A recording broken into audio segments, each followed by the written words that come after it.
एक Hezbollah chief को मारा है। हर घर से हिजबुल्लाह निकलेगा।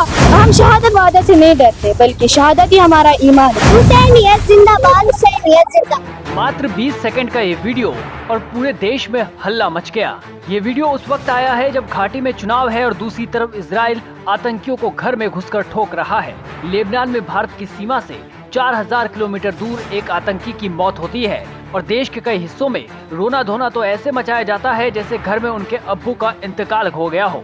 तो आखिर कौन है नसरुल्लाह, जिसके लिए कट्टरपंथी मना रहे हैं मातम? आखिर कौन है भारत और इजराइल की दोस्ती का दुश्मन? भारत के दोस्त इजराइल ने लेबनान में 50 फीट नीचे जब 80 टन बम गिराए तब कुछ ऐसा हुआ जिससे कश्मीर में मातम मनने लगा। इस हमले में हिजबुल्लाह का सरगना हसन नसरुल्लाह मारा गया। जहां एक और पूरी दुनिया दंग है कि इजराइल ने ये कैसे कर दिया, तो वहीं दूसरी ओर कश्मीर में कुछ मुस्लिम संगठन इस हमले के चलते रोना मचाए हुए हैं। तो कोई इन कट्टरपंथियों से पूछे कि आखिर नसरुल्लाह ने कश्मीर की आवाम के लिए क्या काम किया है जो ये कश्मीरी कट्टरपंथी इसके लिए मगरमच्छ के आंसू बहा रहे हैं। आप खुद ही सुनिए क्या कह रहे हैं कश्मीरी।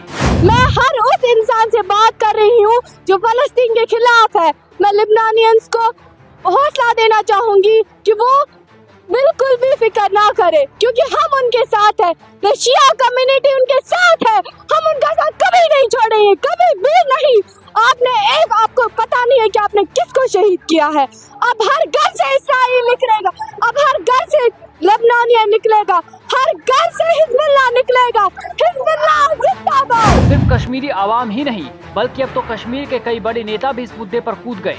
शुरुआत करते हैं महबूबा मुफ्ती से। इन्होंने तो नसरुल्लाह को शहीद का दर्जा ही दे दिया। इन्होंने एक्स पर पोस्ट करते हुए लिखा, लेबनान और गाजा के शहीदों विशेषकर हसन नसरुल्लाह के साथ एकजुटता प्रदर्शित करने के लिए मैं कल अपना अभियान रद्द कर रही हूं। इस गहरे दुख और विद्रोह की घड़ी में हम फिलिस्तीन और लेबनान के लोगों के साथ खड़े हैं। अब कोई इन मोहतरमा से पूछे कि क्या इनको कभी दुख हुआ है जब हमारे जवान सरहद पर आतंकियों द्वारा मारे जाते हैं? क्या भारत के किसी जवान के लिए कभी इन्होंने ऐसा पोस्ट किया है, या फिर शायद ये शहीद की परिभाषा ही भूल गई है?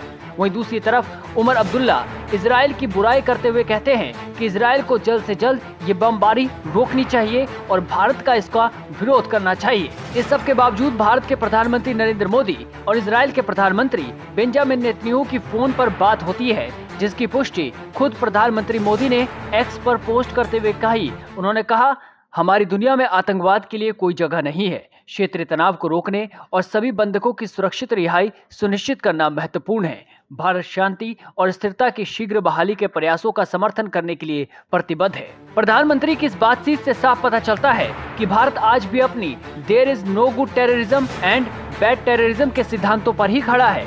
अभी कुछ दिन पहले ही जम्मू कश्मीर के कठुआ में आतंकियों से लड़ते लड़ते जम्मू कश्मीर पुलिस के हेड कांस्टेबल बशीर अहमद शहीद हो जाते हैं।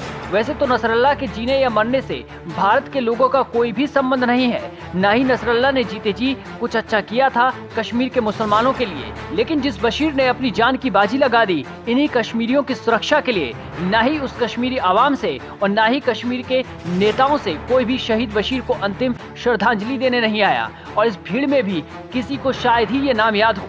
आपको याद दिला दे कि जम्मू कश्मीर में इस वक्त चुनाव चल रहे हैं, इसलिए सभी कश्मीरी नेता चाहे वो महबूबा मुफ्ती हो या उमर अब्दुल्ला, सब के सब केवल मगरमच्छ के आंसू बहा रहे हैं। अभी कुछ दिन पहले ही खबर आ रही थी कि सऊदी अरब के प्रिंस सलमान ने अमेरिका के विदेश मंत्री एंटोनी ब्लिंकन से कहा है कि उन्हें कोई फर्क नहीं पड़ता फलस्तीन के मुद्दे से। उन्होंने आगे ये भी बोला कि मेरे देश में ज्यादातर आवाम जवान है जिसको फलस्तीन के बारे में पता भी नहीं था जब तक इजराइल ने उस पर हमला नहीं किया था। OIC में शामिल 57 देश में भी अधिकतर इस मामले में चुप है। यहाँ तक कि पाकिस्तान में भी जो कल हुआ उसे देखकर कश्मीर में बैठे कट्टरपंथी छाती पीटने लगेंगे। दरअसल कल नसरुल्लाह की मौत का मातम मनाने पाकिस्तानी आवाम इकट्ठा हुई थी। हजारों लोगों ने पहले तो बाइक पर रैली निकाली, फिर अमेरिकी दूतावास को भी घेरने का प्रयास किया। अब भारत की तरह पाकिस्तान में तो मानवाधिकार है नहीं, इसलिए पाकिस्तानी पुलिस ने प्रदर्शनकारियों को कूटकर ऐसे भगाया जैसे खेत से आवारा जानवरों को भगाया जाता है। पहले पाकिस्तानी पुलिस ने उन्हें डंडे से कूटा, दिल नहीं भरा तो आंसू गैस के गोले भी दाग दिए। ऐसा इसलिए हुआ क्योंकि ज्यादातर प्रदर्शनकारी शिया मुसलमान थे और पाकिस्तान एक सुन्नी प्रमुख मुस्लिम देश है, तो कहीं दोनों समुदाय आपस में न लड़ जाए, इस बात को मद्देनजर रखते हुए पाकिस्तान पुलिस ने यह कार्रवाई की। पाकिस्तान और कश्मीर में विरोध को देखते हुए अब राजधानी दिल्ली भी हाई अलर्ट पर है। पूरी दिल्ली में धारा 163 लगा दी गई है, जिसकी वजह से किसी भी प्रदर्शन की अब किसी को भी अनुमति नहीं है। जिस हसन नसरल्ला को कश्मीर की आवाम शरीफ मानकर इजराइल को मौत का सौदागर बोल रही है, असल में उसी नसरल्ला ने न जाने कितने मासूम बच्चों और लोगों को मारा है। बहुत से लोग तो ये तक बोल रहे हैं कि हिजबुल्लाह को आतंकी संगठन क्यों बोला जा रहा है, तो वहीं पूरी दुनिया के 60 से ज्यादा देश हिजबुल्लाह को आतंकवादी मानते हैं। उनमें से भी 22 से ज्यादा मुस्लिम देश इस साल की शुरुआत में इसको आतंकी संगठन मानते थे। अब ऐसा इसलिए था क्योंकि हिजबुल्लाह ने कई आतंकी हमले में कई लोगों की जान भी ली है। जैसे 18 जुलाई 2012 में हिजबुल्लाह ने बस पर हमला किया, जिसमें 6 लोग मारे गए और 33 लोग घायल हो गए। फिर 14 फरवरी 2005 में आईईडी ब्लास्ट होता है, जिसमें 22 लोगों की मौत हो जाती है। ऐसे ही हिजबुल्लाह के आतंकी हमलों की लिस्ट बहुत लंबी है, जिसमें न जाने कितने लोगों की मौत हुई है। मजहब का अफीम चाटने वालों को ये चीज खुली आंखों से नहीं दिखाई देंगी, क्योंकि वो तो खुद कट्टरपंथ के नशे में है। आपकी क्या राय है इस मुद्दे को लेकर कमेंट सेक्शन में हमें जरूर बताएं।